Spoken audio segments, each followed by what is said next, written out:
Tak sangka kan, dah sampai bulan puasa. Betul. Cepatnya. Dini ni mengandung-ngandung berpuasa juga.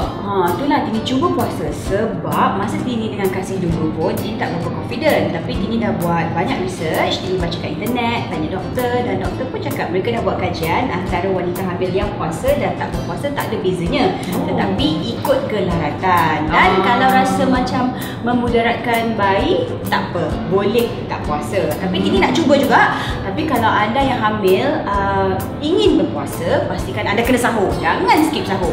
Kena makan. Respect lah Tini. Siap, baby dia tak makan.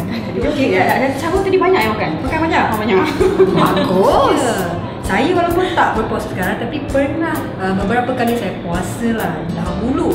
Dan pada pengalaman Tina lah, masa nak buka puasa tu, terus Tina ambil air sejuk. Tu minum. Kelojoh ni. Sampai air semua terkeluar. Lepas tu tiba-tiba perut macam kecut, macam sakit sangat. So, I belajar sesuatu yang baru. Kalau nak buka puasa tu, relax. Kita janganlah ambil air yang terlalu sejuk, tapi mungkin nak start dengan air yang suam dulu. Bagilah perut tu lega lah dulu sikit sebelum kita makan kan. Rafidah pula? Bagi Rafidah, yang Rafidah belajar ialah sebenarnya masa bulan puasa ni ramai orang yang sembelit.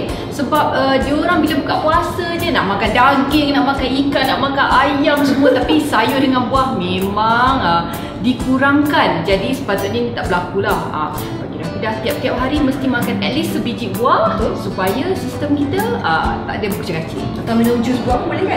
Betul. Boleh makan buah. Itulah sedikit sebanyak tips berpuasa daripada kami. Jadi kami nak ucapkan selamat menyambut Ramadan Al-Mubarak.